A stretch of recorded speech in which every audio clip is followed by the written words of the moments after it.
सभी साथियों को नमस्कार, जोहार। एक बार फिर से तहे दिल से स्वागत करता हूं, अभिनंदन करता हूं आपके अपने परिवार जीएस फाउंडेशन पर। सभी छात्र छात्राओं से मेरा अनुरोध रहेगा, विनती रहेगा कि आप इस सेशन को दोस्तों के साथ अवश्य शेयर कर दीजिएगा। और यदि आप भी इस चैनल पर नए हैं दोस्तों, तो चैनल को सब्सक्राइब कर लीजिएगा, बेल आइकन को जरूर प्रेस कर लीजिएगा ताकि मेरे आने वाली हर वीडियो का नोटिफिकेशन आपको सही समय पर मिल सके। दोस्तों, यदि आप JSSC, CGL, JPSC, lady supervisor की तैयारी कर रहे हैं तो इस वीडियो को आप पूरा देखिएगा, क्योंकि ये वीडियो आपके लिए काफ़ी खास होने वाला है। आज के सेशन में हम लोग करने वाले हैं झारखंड सामान्य ज्ञान का सेट नंबर 13। इससे पहले सेट 12 तक का आपको वीडियो उपलब्ध करा चुका हूं दोस्तों। यदि आपने उन वीडियो को नहीं देखा है तो आप मेरे प्लेलिस्ट में जाकर देख सकते हैं, या फिर लिंक डिस्क्रिप्शन में दे रखा है, आप वहां पर जाकर देख सकते हैं। क्लियर? तो चलिए दोस्तों, आज के सेशन की शुरुआत कर लेते हैं। सेशन का पहला सवाल है दोस्तों, राजमहल में किस मुगल सूबेदार ने अपनी राजधानी बनाई थी? इसका सही आंसर क्या हो जाएगा दोस्तों? फटाफट यहां पर आंसर को करते चलिएगा, ठीक है। राजमहल में किस मुगल सूबेदार ने अपनी राजधानी बनाई थी? किसने बनाई थी दोस्तों? Answer is the option C, Man Singh ने बनाई थी। राजमहल को किसने अपनी राजधानी बनाई थी? मान सिंह ने बनाई थी। कब बनाई थी दोस्तों? 1592 में बनाई थी। कब बनाई थी? 1592 ईस्वी में बनाई थी। क्लियर? मान सिंह याद कर लीजिएगा, मान सिंह ने परकोटा और महल नगरों का संयुक्त रूप से क्या नाम रखा था? अकबर नगर नाम रखा था। क्लियर? चलिए नेक्स्ट क्वेश्चन कर लेते हैं दोस्तों।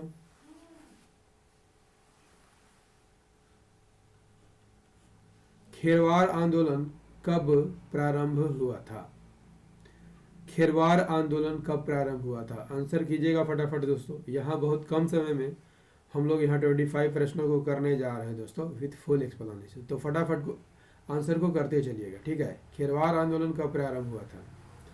इसका सही आंसर हो जाएगा दोस्तों, option B is the correct answer. 1874 में प्रारंभ हुआ था। खरवार की बात कर लिया जाए दोस्तों, तो खरवार जो है संथालों की एक उपजाति है। क्लियर? खरवार आंदोलन का नेतृत्व किसने किया था दोस्तों? भागीरथ मांझी ने किया था। किसने किया था? भागीरथ मांझी ने इस खरवार आंदोलन का नेतृत्व किया था। क्लियर? भागीरथ मांझी की बात कर लिया जाए दोस्तों, तो इनका जन्म कहाँ हुआ था? गोड्डा जिला में हुआ था, ठीक है। गोड्डा के तलडीहा गांव में हुआ था। गोड्डा के तलडीहा गांव में हुआ था दोस्तों। इस आंदोलन जो है काफ़ी व्यापक था, और इसकी व्यापकता को देखते हुए अंग्रेज सरकार ने भागीरथ मांझी और उनके जो सहयोगी थे, उनका नाम क्या था? ज्ञान परगने उनका सहयोगी थे। अंग्रेजों ने इन्हें गिरफ्तार कर लिया, ठीक है। याद कर लीजिएगा दोस्तों, खरवार आंदोलन का दूसरा चरण भी शुरू हुआ था। कब शुरू हुआ था? 1881 में। किसके नेतृत्व में? दुविधा गोसाई के नेतृत्व में दूसरे चरण की शुरुआत हुई थी। क्यों हुई थी दोस्तों? 1881 में जो जनगणना हुई थी उसके खिलाफ हुई थी, ठीक है। लेकिन ब्रिटिश सरकार द्वारा दुविधा गोसाई को क्या कर लिया जाता है? गिरफ्तार कर लिया जाता है दोस्तों, और इस प्रकार यह आंदोलन क्या होता है? यह आंदोलन जो है समाप्त हो जाता है। क्लियर? चलिए नेक्स्ट सवाल करेंगे हम लोग। क्वेश्चन नंबर 3, दामोदर नदी घाटी निगम के प्रथम अध्यक्ष कौन थे? दामोदर घाटी निगम के प्रथम अध्यक्ष कौन थे? Answer is the option A, Andrew W Langstay. Clear? Damodar घाटी की बात कर लिया जाए दोस्तों, दामोदर घाटी की यहाँ पर बात कर लिया जाए तो ये भारत की पहली बहुउद्देशीय नदी घाटी परियोजना थी। क्लियर। इसे कब प्रारंभ किया गया था? 1948 में इसे प्रारंभ किया गया था। यह झारखंड और पश्चिम बंगाल की संयुक्त परियोजना है दोस्तों। किस पर आधारित है? अमेरिका की टेनेसी घाटी परियोजना पर यह आधारित थी। ठीक है। इसके संचालन के लिए डीवीसी की स्थापना की गई थी दोस्तों। डीवीसी की स्थापना कब की गई थी? 7 जुलाई 1948 को डीवीसी की स्थापना की गई थी। यदि आपसे पूछ लिया जाए कि इसका मुख्यालय कहाँ है दोस्तों, इसका मुख्यालय कोलकाता है। क्लियर। दोस्तों इस नदी पर याद रख लीजिएगा 8 बांध बनाए गए थे। कितने बांध बनाए गए थे? 8 बांध बनाए गए थे। क्लियर। एक अवरोधक बांध बनाया गया था, 6 जल विद्युत गिरी बनाया गया था। नेक्स्ट क्वेश्चन क्या कहता है? क्वेश्चन नंबर 4, कोलेश्वरी मंदिर कहाँ स्थित है? कोलेश्वरी मंदिर कहाँ पर स्थित है? Answer is the option A, Koleshwari मंदिर चतरा में स्थित है। कोलेश्वरी मंदिर किस पहाड़ पर स्थित है दोस्तों? कोल्हुआ पहाड़ पर स्थित है। कोल्हुआ पहाड़ पर स्थित है जो कि चतरा में है। कोल्हुआ पहाड़ की बात कर लिया जाए दोस्तों तो हिंदू, बौद्ध और जैन धर्मों की यहाँ संगम स्थल है। क्या है दोस्तों? संगम स्थल है, यानी कि सभी धर्म यहाँ फले फूले हैं। ये जो पहाड़ है जैन धर्म के 10वें तीर्थंकर, याद कर लीजिएगा 10वें तीर्थंकर कौन थे? शीतलनाथ की तपोभूमि है। ठीक है। कोल्हुआ पहाड़ की ही बात कर लिया जाए दोस्तों तो यहाँ भगवान बुद्ध की ध्यान मग्न मुद्रा में प्रतिमाएं स्थापित है। यहाँ जैन धर्म के प्रथम तीर्थंकर ऋषभदेव और पार्श्वनाथ की प्रतिमाएं भी स्थापित है। इस मंदिर की ऊंचाई कितनी है दोस्तों? 1575 फीट इस मंदिर की ऊंचाई है। क्लियर। इसमें कौलेश्वरी जो कि दुर्गा का रूप है, कौलेश्वरी किसका रूप है दोस्तों? दुर्गा का रूप है। यहाँ मूर्ति स्थापित है जिसे काले पत्थर को तराश कर बनाया गया है। कैसे पत्थर को तराश कर बनाया गया है? काले पत्थर को तराश कर बनाया गया है। क्लियर। चलिए नेक्स्ट क्वेश्चन दोस्तों, नेक्स्ट क्वेश्चन क्या कहता है? क्वेश्चन नंबर 5, सूरज कुंड का तापमान कितना होता है? सूरज कुंड का तापमान कितना होता है? सूरज कुंड की बात कर लिया जाए दोस्तों तो किस जिले में है? सूरज कुंड हजारीबाग जिले में है। किस जिले में है दोस्तों? हजारीबाग जिले में है। किस ग्राम में है? बेलकापी ग्राम में है। बेलकापी ग्राम में है। किस गांव में है दोस्तों? बेलकापी ग्राम में है। क्लियर। यहाँ प्राकृतिक गर्म पानी का स्रोत है दोस्तों और इसका तापमान कितना होता है? 88.5 डिग्री सेल्सियस इसका तापमान होता है। तो सूरज कुंड का तापमान कितना होता है दोस्तों? Option number C is the correct answer, that is 88 degree Celsius.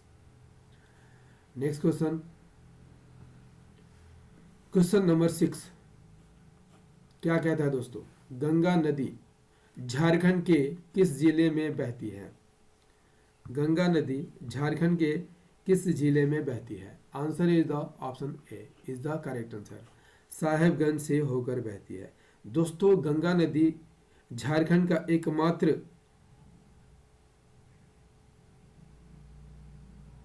दोस्तों साहेबगंज की बात कर लिया जाए तो साहेबगंज एकमात्र ऐसा जिला है जहां से होकर गंगा नदी गुजरती है। बिहार के भागलपुर के बाद झारखंड के साहेबगंज और राजमहल इलाके को छूती है और किस राज्य में चली जाती है? पश्चिम बंगाल में चली जाती है। पश्चिम बंगाल में यह चली जाती है। गंगा नदी झारखंड में कुल कितने किलोमीटर बहती है दोस्तों? कुल 83 किलोमीटर बहती है। क्लियर। चलिए नेक्स्ट सवाल का आंसर कीजिए। ठीक है, नेक्स्ट सवाल आपकी स्क्रीन पर क्वेश्चन नंबर 7, बिरसा मुंडा की जन्म स्थली किस जिले में है? बिरसा मुंडा की जन्मस्थली किस जिले में है? दोस्तों बिरसा मुंडा की बात कर लिया जाए तो इनका जन्म कब हुआ था? 15 नवंबर 1875 को इनका जन्म हुआ था। कहाँ हुआ था? खूंटी जिले में हुआ था। खूंटी जिले के उलिहाती गांव में हुआ था। कहाँ हुआ था दोस्तों? उलिहातू गांव में हुआ था। दोस्तों इनका जन्म किस दिन हुआ था? सोमवार को हुआ था।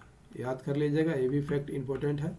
सोमवार को हुआ था, लेकिन बृहस्पतिवार के नाम पर इनका नाम क्या रखा गया था? बिरसा रखा गया था। इनके बचपन का नाम क्या था दोस्तों? बचपन का नाम इनका दाऊद मुंडा था। बचपन का नाम इनका दाऊद मुंडा था। पिता की बात कर लिया जाए तो पिता का नाम क्या था दोस्तों? सुगना मुंडा। सुगना मुंडा पिता का नाम था। माता का नाम कदमी मुंडा। माता का नाम यहाँ पर कदमी मुंडा होता है। बड़े भाई का नाम कोंता मुंडा। बड़े भाई का नाम क्या था दोस्तों? कोंता मुंडा। इनकी प्रारंभिक शिक्षा गांव में हुई थी और शिक्षक का नाम क्या था? जयपाल। इनके शिक्षक का क्या नाम था दोस्तों? जयपाल नाग। बिरसा मुंडा के धार्मिक गुरु कौन थे? आनंद पांडे। क्लियर? चलिए नेक्स्ट क्वेश्चन कर लेते हैं दोस्तों।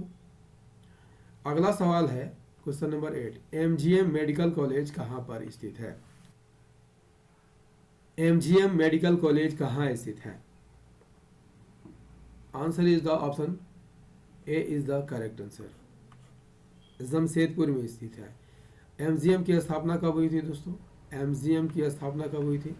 1964 में हुई थी। क्लियर? यदि आपसे पूछ लिया जाए दोस्तों hospital for mental diseases hospital कहाँ स्थित है, याद रख लीजिएगा दोस्तों, कांके रांची में स्थित है। कहाँ स्थित है दोस्तों? कांके रांची में स्थित है। इसकी स्थापना कब हुई थी? 1918 में हुई थी।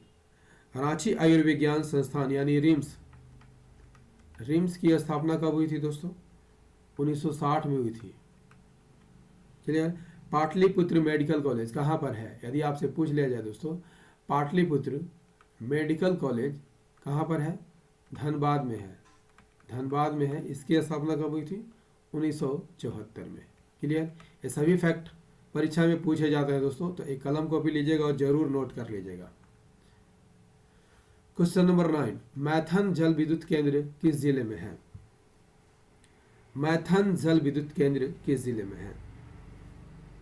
मैथन जल विद्युत केंद्र की बात कर लिया जाए दोस्तों तो इसकी स्थापना कब हुई थी? 1957 में हुई थी। क्लियर? और यह दामोदर घाटी निगम के अधीन कार्य करती है। क्लियर? किस जिले में है? धनबाद जिले में है। किस जिले में है दोस्तों? धनबाद जिले में है। और यह गैस टरबाइन पर आधारित झारखंड का एकमात्र विद्युत केंद्र है। यह दक्षिण पूर्व एशिया में अपने तरह का प्रथम जल विद्युत केंद्र है। इसकी उत्पादन क्षमता कितनी है दोस्तों? उत्पादन क्षमता 60,000 किलोवाट है। तो मैथन जल विद्युत केंद्र किस जिले में है दोस्तों? Answer is the option C is the correct answer. Dhanbad में स्थित है। Next question number 10। Vinod Bihari Mahato ने किस समाज की स्थापना की थी? Answer is the option A Shivaji समाज की स्थापना की थी। कब की थी दोस्तों? 1969 में की थी। आदिवासी सभा की बात कर लिया जाए दोस्तों तो इसकी स्थापना कब होती है? 1939 में होती है। छोटा नागपुर संथाल परगना आदिवासी महासभा का नाम बदल दिया गया, तब इसका नाम क्या रखा गया था दोस्तों? आदिवासी महासभा। छोटा नागपुर कैथोलिक सभा की बात कर लिया जाए तो इसकी स्थापना कब होती है? 1933 में इसकी स्थापना होती है। किसके द्वारा? बेनीफेस लकड़ा के द्वारा। बेनीफेस लकड़ा के द्वारा इसकी स्थापना की जाती है। क्लियर? चलिए नेक्स्ट सवाल क्वेश्चन नंबर 11। छोटा नागपुर की हल्दी घाटी किसे कहा जाता है? आसान सा सवाल है दोस्तों। Option B is the correct answer. Korambe को कहा जाता है। Question number 12। दोस्तों सेशन कैसा लग रहा है एक बार कमेंट करके जरूर बताइएगा। रांची नगर निगम की स्थापना कब हुई थी? रांची नगर निगम की स्थापना कब हुई थी? आंसर कीजिएगा फटाफट। रांची नगर निगम की स्थापना कब होती है? Answer is the option B is the correct answer. 1979 में हुई थी। कब हुई थी दोस्तों? इस डेट को भी याद रख लीजिएगा। 15 सितंबर 1979 को रांची नगर निगम की स्थापना हुई थी। नगर निगम की बात कर लिया जाए दोस्तों तो झारखंड में कितने नगर निगम हैं? 9 नगर निगम हैं। कौन कौन? रांची, धनबाद, आदित्यपुर, चास, मेदिनीनगर,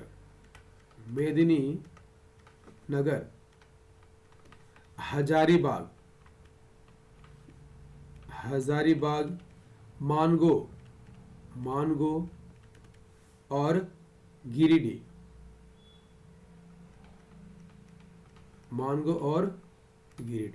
ये 9 नगर निगम झारखंड में है। दोस्तों नगर निगम की बात कर लिया जाए तो कितनी जनसंख्या पर बनाया जाता है? 5 लाख की जनसंख्या पर बनाया जाता है। क्लियर? चलिए नेक्स्ट क्वेश्चन नंबर 13। महुआडांड भेड़िया वन्य प्राणी आश्रयणी किस जिले में अवस्थित है? Answer is the option C is the correct answer. Latehar जिले में अवस्थित है। महुआडांड भेड़िया अभयारण्य लातेहार जिले में अवस्थित है दोस्तों। कितने क्षेत्रफल में फैला हुआ है? 63.25 वर्ग किलोमीटर में यह फैला हुआ है। क्लियर? इसका स्थापना कब की गई थी? 1976 में इसे स्थापित किया गया दोस्तों। और यहाँ पर भेड़िया देखने को मिलता है, भेड़िया, और यहाँ आपको हिरन देखने को मिल जाता है। ठीक है, चलिए नेक्स्ट सवाल की ओर बढ़ते हैं। Question number 14। क्षेत्रफल की दृष्टि से सबसे बड़ा परमंडल कौन सा है? क्षेत्रफल की दृष्टि से सबसे बड़ा परमंडल कौन है? Answer is the option C, उत्तरी छोटा नागपुर सबसे बड़ा परमंडल है। यदि आपसे पूछ लिया जाए दोस्तों कि क्षेत्रफल की दृष्टि से सबसे छोटा परमंडल कौन है, याद रख लीजिएगा पलामू परमंडल सबसे छोटा परमंडल है। क्लियर? दोस्तों यदि आपसे पूछ लिया जाए कि झारखंड में कितने परमंडल है, तो याद रख लीजिएगा झारखंड में कुल 5 परमंडल देखने को मिलता है। वे कौन कौन है? पलामू परमंडल, उत्तरी छोटा नागपुर, संथाल परगना, दक्षिणी छोटा नागपुर और कोल्हान परमंडल। ये झारखंड में 5 परमंडल है, जिसमें सबसे बड़ा परमंडल आपको उत्तरी छोटा नागपुर परमंडल और सबसे छोटा परमंडल पलामू परमंडल है। क्लियर? जिले की बात कर लिया जाए दोस्तों तो आपको देखने को मिलता है यहाँ पलामू परमंडल, इसमें कितने जिले आते हैं? 3 जिले आते हैं। क्लियर? वे 3 जिले कौन कौन है दोस्तों? गढ़वा, पलामू और लातेहार। एक किस परमंडल में आता है? पलामू परमंडल में आता है। उत्तरी छोटा नागपुर परमंडल में 7 जिले आते हैं। इन सभी जिलों को हम बारी बारी से देखेंगे दोस्तों। 7 जिलों में कौन कौन है? चतरा, हजारीबाग, कोडरमा, गिरिडीह, धनबाद, बोकारो और रामगढ़। उत्तरी छोटा नागपुर में आता है। संथाल परगना में कितने जिले आते हैं? संथाल परगना में 6 जिले आते हैं। ठीक है, कौन कौन? देवघर, दुमका, गोड्डा, साहेबगंज, पाकुड़ और जामताड़ा। ये 6 जिले जो हैं संथाल परगना परमंडल में आते हैं। दक्षिणी छोटा नागपुर की बात कर लिया जाए दोस्तों तो दक्षिणी छोटा नागपुर में आपको 5 जिले देखने को मिलता है। वे जिले कौन कौन हैं? रांची, खूंटी, गुमला, लोहरदगा और सिमडेगा। ये 5 जिले जो हैं दक्षिणी छोटा नागपुर में आते हैं। जबकि कोल्हान परमंडल में कितने जिले आते हैं? 3 जिले आते हैं। कौन कौन? वेस्ट सिंहभूम, सरायकेला खरसावां और ईस्ट सिंहभूम। 2 जिला झारखंड में ऐसी है दोस्तों जो किसी भी राज्य के साथ सीमा नहीं बनाती है और बीचों बीच स्थित है। जैसे आपका हो गया खूंटी और लोहरदगा। ठीक है, यदि आपसे पूछ लिया जाए दोस्तों कि वेस्ट बंगाल से झारखंड के कितने जिले सटते हैं? 10 जिले सटते हैं। कितने जिले सटते हैं दोस्तों? 10 जिले सटते हैं। साहेबगंज, पाकुड़, दुमका, जामताड़ा, धनबाद, बोकारो, रामगढ़, रांची, सरायकेला खरसावां और ईस्ट सिंहभूम। वहीं बिहार की बात कर लिया जाए तो बिहार से भी कितने जिले सटते हैं दोस्तों? 10 जिले सटते हैं। कौन कौन? गढ़वा, पलामू, चतरा, हजारीबाग, कोडरमा, गिरिडीह, देवघर, दुमका, गोड्डा और साहेबगंज। क्लियर? छत्तीसगढ़ की बात कर लिया जाए दोस्तों तो झारखंड के कितने जिले सटते हैं? 4 जिले सटते हैं, गढ़वा, लातेहार, गुमला और सिमडेगा। वहीं उड़ीसा की बात कर लिया जाए तो सिमडेगा, वेस्ट सिंहभूम, सरायकेला खरसावां और ईस्ट सिंहभूम उड़ीसा से सीमा बनाते हैं। उत्तर प्रदेश की बात कर लिया जाए दोस्तों तो उत्तर प्रदेश से झारखंड का एकमात्र जिला गढ़वा सटता है। ठीक है, और उत्तर प्रदेश का कौन सा जिला गढ़वा से सटता है दोस्तों? याद रख लीजिएगा, सोनभद्र। क्लियर? आई होप सारी बातें यहाँ पर क्लियर हो गई होगी दोस्तों। बढ़ते हैं नेक्स्ट क्वेश्चन की ओर। क्वेश्चन नंबर 15, कुषाण सम्राट कनिष्क के सिक्के झारखंड के किस जिले से प्राप्त हुए हैं? कुषाण सम्राट कनिष्क के सिक्के झारखंड के किस जिले से प्राप्त हुए हैं? सही आंसर हो जाएगा दोस्तों ऑप्शन सी, रांची से प्राप्त हुए हैं। कनिष्क के सिक्के रांची से प्राप्त हुए हैं दोस्तों। कनिष्क की बात कर लिया जाए दोस्तों, किस वंश का शासक था? कुषाण वंश का शासक था। कुषाण वंश का तीसरा शासक था। ठीक है, कुषाण वंश की स्थापना किसने की थी दोस्तों? कुजुल कड़फिसस ने की थी। किसने की थी? कुजुल कड़फिसस ने कुषाण वंश की स्थापना की थी। अगला सवाल दोस्तों, सेशन कैसा लग रहा है एक बार कमेंट करके जरूर बताइएगा। रामगढ़ कांग्रेस के मुख्य द्वार का नामकरण किसके नाम पर किया गया था? तिलका मांझी, भूषण सिंह, बिरसा मुंडा, पांडे गणपत राय। आंसर कीजिएगा फटाफट।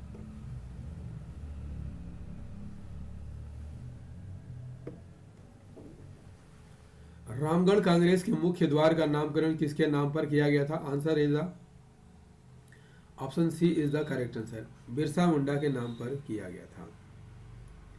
दोस्तों, भारतीय राष्ट्रीय कांग्रेस का 53वां अधिवेशन कहां पर हुआ था दोस्तों? रामगढ़ में हुआ था। कहां हुआ था? रामगढ़ में हुआ था। 19 से 20 मार्च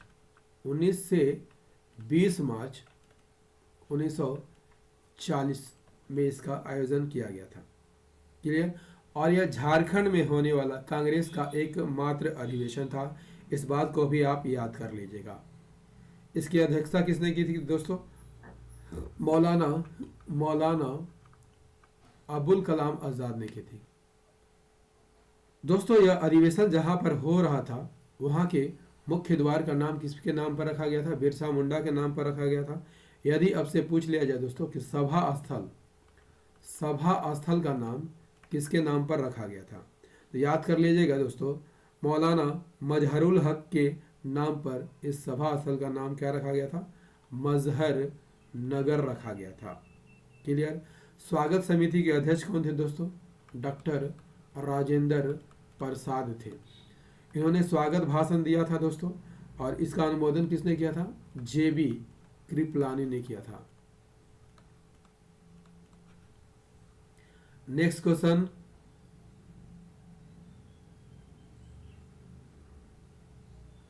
question number 17, heavy engineering corporation किस देश के सहयोग से शुरू हुआ था? Answer is the option B is the correct answer, Soviet संघ के सहयोग से शुरू हुआ था। हैवी इंजीनियरिंग कॉरपोरेशन सोवियत संघ के सहयोग से शुरू हुआ था। क्लियर? इसकी स्थापना कब की गई थी दोस्तों? 1958 में इसकी स्थापना की गई थी। क्लियर? किसके सहयोग से?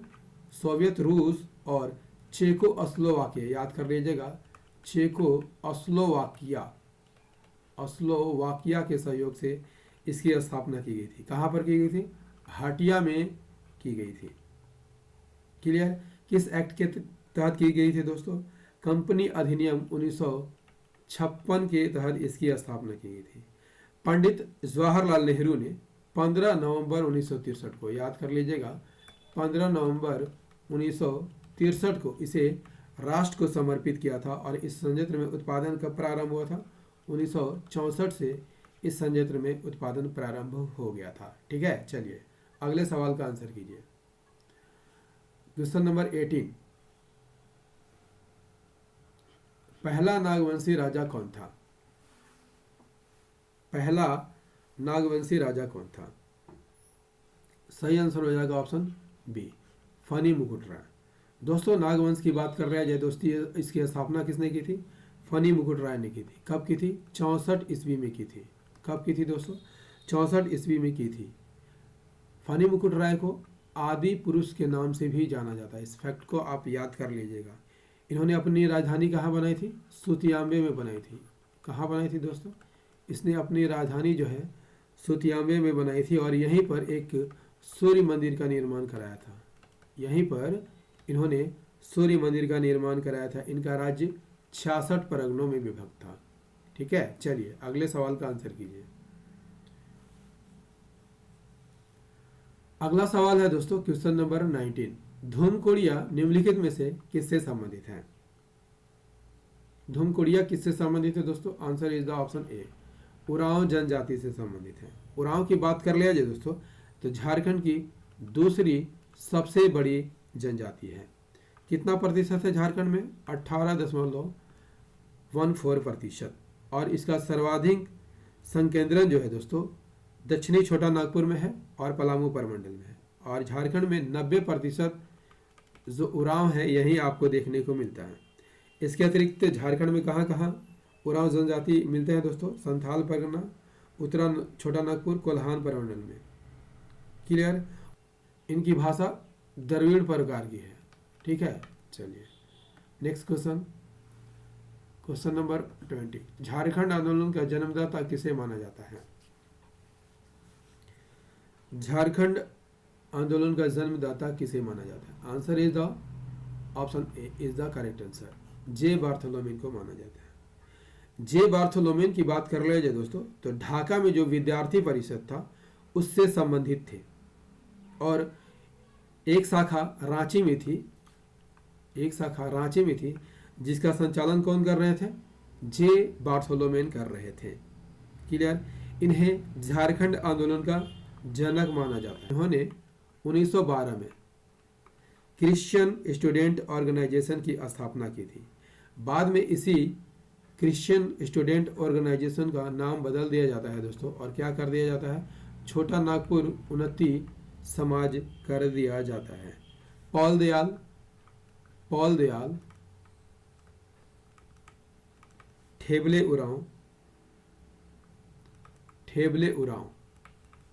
उरांव और बंदी राम उरांव के नेतृत्व में इसकी स्थापना की गई थी। क्लियर? चलिए नेक्स्ट सवाल कर लेते हैं। अगला सवाल हमारा क्या कहता है दोस्तों? धनबाद के सरदार के नाम से कौन सी जनजाति जानी जाती है? धनबाद के सरदार के नाम से कौन सी जनजाति को जाना जाता है दोस्तों? Answer is the option A is the correct answer, भूमिजों को जाना जाता है। क्लियर? भूमिज की बात कर लिया जाए दोस्तों तो झारखंड में कहाँ कहाँ ये पाए जाते हैं? हजारीबाग, रांची, धनबाद में इनका सबसे ज्यादा विकास हुआ है। किस प्रजाति से संबंधित है? प्रोटो ऑस्ट्रेलाइड प्रजाति से संबंधित है। इन्हें धनबाद का सरदार कहा जाता है। दोस्तों याद रख लीजिएगा, काफी घने जंगलों में पहले ये रहते थे और मुगल काल में इन्हें भूमिज कहा जाता था। इन भूमिजों को चुआड़ कहा जाता था। क्या कहा जाता दोस्तों? चुआड़ कहा जाता था। इनकी भाषा क्या है दोस्तों? इनकी भाषा मुंडारी है जो कि ऑस्ट्रो एशियाटिक भाषा परिवार से संबंधित है। ऑस्ट्रो एशियाटिक भाषा परिवार से संबंधित है। क्लियर? इनकी भाषा पर किस भाषा का प्रभाव है दोस्तों? बांग्ला और सादानी भाषा का प्रभाव है। क्लियर? चलिए नेक्स्ट सवाल का आंसर कीजिए। क्वेश्चन नंबर 22, वर्मो और अयर बांध किस नदी पर है? किस नदी पर है दोस्तों? आंसर इज द ऑप्शन ए, दामोदर नदी पर है। क्लियर। यदि आपसे पूछ लिया जाए दोस्तों तिलैया बांध किस नदी पर है? किस नदी पर है? बराकर नदी पर है, बराकर नदी पर है। मैथन की बात कर लिया जाए दोस्तों, मैथन, तो मैथन किस नदी पर है? ये भी बराकर नदी पर है। क्लियर। बाल पहाड़ी बांध भी बराकर नदी पर है। पंचेत और वर्मो बांध बता चुका हूँ दोस्तों, दामोदर नदी पर है। अयर बांध भी दामोदर नदी पर है। तेनूघाट बांध भी दामोदर नदी पर है। क्लियर। चलिए क्वेश्चन नंबर 23, झारखंड की सबसे बड़ी और लंबी नदी कौन सी है? झारखंड की सबसे बड़ी और लंबी नदी कौन है? आंसर इज द ऑप्शन ए, दामोदर नदी झारखंड की सबसे बड़ी और लंबी नदी है। दामोदर की बात कर रहे हैं दोस्तों, तो कहाँ से निकलती है? टोरी लातेहार से निकलती है। कहाँ से निकलती है दोस्तों? टोरी लातेहार से यह निकलती है। और इसका मुहाना कहाँ है दोस्तों? यह हुगली नदी में जाकर मिल जाती है। क्लियर। इसकी लंबाई कितनी है? इसकी कुल लंबाई 592 किलोमीटर है, लेकिन झारखंड की बात कर लिया जाए तो झारखंड में इसकी लंबाई 290 किलोमीटर है। अपवाह क्षेत्र कितना है? 12,800 वर्ग किलोमीटर इसका अपवाह क्षेत्र है। इसकी सहायक नदियां कौन कौन है दोस्तों? बराकर, बोकारो,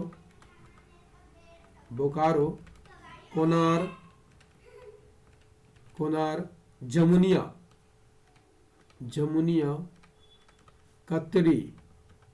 कतरी, भेड़ा इसकी सहायक नदी है। किन किन जिलों से होकर बहती है? हजारीबाग, गिरिडीह, धनबाद, बोकारो, लातेहार, रांची और लोहरदगा से होकर गुजरती है। इसे देव नदी के नाम से भी जाना जाता है। देव नदी के नाम से जाना जाता है। एक और नाम से जाना जाता है दोस्तों, बंगाल का शोक। इसे बंगाल के शोक के नाम से भी जाना जाता है। क्लियर। दोस्तों यदि आपसे पूछ लिया जाए कि रांची के पठार और हजारीबाग के पठार को कौन सी नदी अलग करती है, तो दामोदर नदी ही अलग करती है। ठीक है। यह इसकी सहायक नदी जमुनिया कहाँ पर मिलती है दोस्तों? धनबाद में मिलती है। ठीक है। जमुनिया किस जिले में मिलती है? धनबाद में मिलती है। क्लियर। कतरी नदी कहाँ पर मिलती है? पारसनाथ क्षेत्र में मिलती है। पारसनाथ क्षेत्र में मिलती है। जबकि चिरकुंडा के पास, चिरकुंडा याद रख लीजिएगा, चिरकुंडा के पास कौन सी नदी मिलती है दोस्तों? इसमें बराकर नदी मिलती है। दोस्तों याद रख लीजिएगा, इंपॉर्टेंट फैक्ट रहेगा आपके एग्जाम की दृष्टिकोण से, यह झारखंड की सबसे लंबी, बड़ी और सबसे प्रदूषित नदी है। सबसे प्रदूषित नदी है। क्लियर। चलिए संथाली लिपि और चिकी के आविष्कारक कौन थे? सही आंसर हो जाएगा दोस्तों, option A is the correct answer, Raghunath Murmu. Question number 25, मलेर किस जनजाति का दूसरा नाम है? मलेर किस जनजाति का दूसरा नाम है? Answer is the option A, Sauria Paharia का दूसरा नाम है। क्लियर। दोस्तों झारखंड सामान्य ज्ञान का ये सेशन आपको कैसा लगा कमेंट करके जरूर बताइएगा। यदि सेशन पसंद आया हो दोस्तों तो इसे अवश्य लाइक कर दीजिएगा, दोस्तों के साथ शेयर कर दीजिएगा, और यदि आप भी इस चैनल पर नए हैं तो चैनल को जरूर सब्सक्राइब कर लीजिएगा ताकि मेरी आने वाली हर वीडियो का नोटिफिकेशन आपको सही समय पर मिल सकेगा। याद रखिएगा दोस्तों, मेरी वीडियो डेली रात को 8 बजे आती है, तो इसे रोज देखना मत भूलिएगा। मिलते हैं अगले सेशन में, तब तक लिए जय हिंद, धन्यवाद।